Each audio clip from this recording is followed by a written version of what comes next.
ప్రతి ఉదయం దేవుని వాగ్దానం అనే కార్యక్రమానికి ప్రేమతో మిమ్మల్ని ఆహ్వానిస్తుంటున్నాను. ఈ ఉదయకాల సమయంలో దేవుడు మన కొరకు ఏర్పాటు చేసినటువంటి వాక్య భాగము ఇర్మియా గ్రంథము 15వ అధ్యాయము 20వ వచనాన్ని ధ్యానించుకుందాం.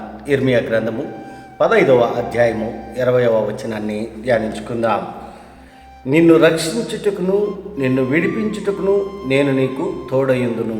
క్రీస్తునందు ప్రేమైన దేవుని బిడ్డలారా, ఈ ఉదయకాల సమయంలో పరిశుద్ధాత్మ దేవుడు మనకిస్తున్నటువంటి వాగ్దానము నిన్ను రక్షించుటకును నిన్ను విడిపించుటకును నేను నీకు తోడయుందును. ఈ యొక్క వాగ్దానాన్ని దేవుడు మనకును మన కుటుంబాలకును ఆశీర్వాదకరముగా మార్చునుగాక. ఈ యొక్క మాటల్లోనే ఆత్మీయ సత్యాలను ఆత్మీయ అర్థాలను మనం గ్రహించినట్లయితే ప్రవక్త అయినటువంటి ఇర్మియా ఈ యొక్క గ్రంథాన్ని రచిస్తూ ఉంటున్నాడు. పరిశుద్ధాత్మ దేవుడు ఇర్మియా ప్రవక్తతో ఈ యొక్క మాటలను మాట్లాడుతూ ఉంటున్నాడు.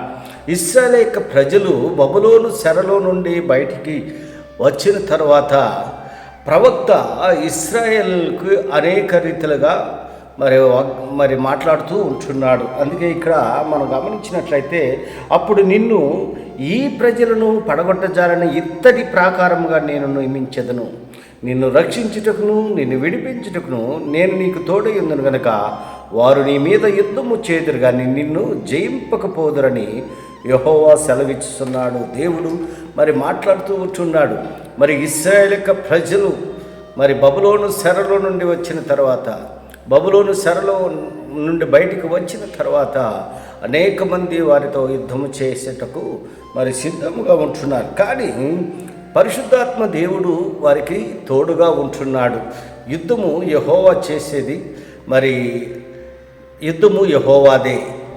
క్రీస్తునందు ప్రేమైన దేవుని బిడ్డలారా, మనకు ఇక్కడ చదువుకున్నటువంటి ఈరోజు దేవుడు మనకిస్తున్నటువంటి వాగ్దానంలో నిన్ను రక్షించుటకును నిన్ను విడిపించుటకును నేను నీకు తోడయ్యుందును. ఈ యొక్క రక్షించటము, విడిపించటము, తోడైనటము, ఈ యొక్క మూడు మాటలు చాలా ప్రాముఖ్యమైనటువంటి మాటలు. మరి శ్రమల్లో ఉంటున్నారు, బాధల్లో ఉంటున్నారు, ఇబ్బందుల్లో ఉంటున్నారు ఇశ్రాయేలు యొక్క ప్రజలను. వారిని రక్షించేదానికి దేవునికి మాత్రమే శక్తి కలదు. వారిని విడిపించేదానికి, మరి ఆ యొక్క శత్రువుల నుండి తప్పించేదానికి, విడిపించేదానికి దేవుడు మాత్రమే అది సాధ్యమై ఉంటున్నది.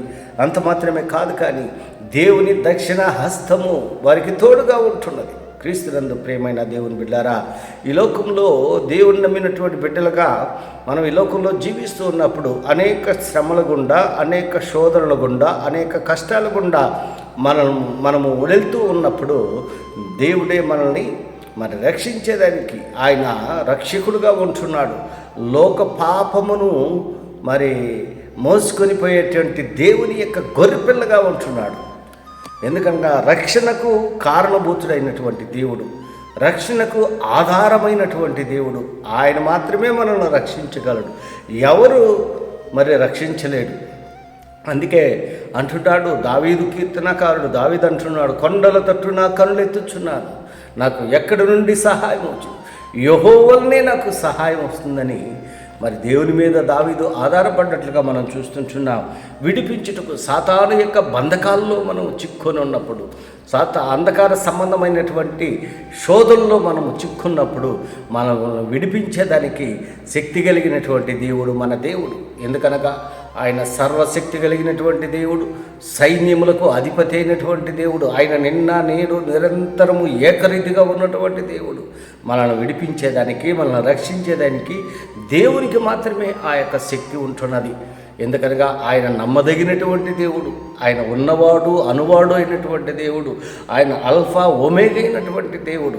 క్రీస్తునందు ప్రేమైన దేవుని బిడ్డలారా, ఈ ఉదయకాల సమయంలో ఏ సమస్యలైతే నువ్వు చిక్కుని ఉంటున్నావో, ఏ ఇబ్బందుల్లో అయితే నువ్వు ఉంటున్నావో, ఆయన సమస్తము ఎరిగినటువంటి వాడుగా ఉంటున్నాడు. ఆయన నిన్ను రక్షించగలిగినటువంటి శక్తి కలిగినటువంటి దేవుడు మనకు తోడుగా ఉంటున్నాడు. మనం దేని గురించి మనం బాధపడాల్సిన అవసరంలా, దేని గురించి చింతించాల్సిన అవసరంలా, నీ చింత యావత్తు నా మీద వేయడని దేవుని యొక్క వాక్యంలో మనం చూస్తుంటున్నాం. వేటి చేత నువ్వు బంధింపబడి ఉంటున్నావు, వేటి చేత నువ్వు మరి ఎలాంటి సమస్యలన్నీ చిక్కుకొని ఉంటున్నావు, ఆ సమస్యల నుండి బంధకాల్లో నుండి విడిపించేదానికి, రక్షించేదానికి ఆయన ఎల్లవేళలా తోడుగా ఉంటున్నాడని ఈ కొద్ది మాటల ద్వారా నేను హెచ్చరిక చేస్తుంటున్నాను. దేవుడి యొక్క మాటలను మరెక్కువగా మీకును మీ కుటుంబాలకును ఆశీర్వాదకరంగాను దీవెనకరంగాను మార్చిన గాక. ఆమేన్.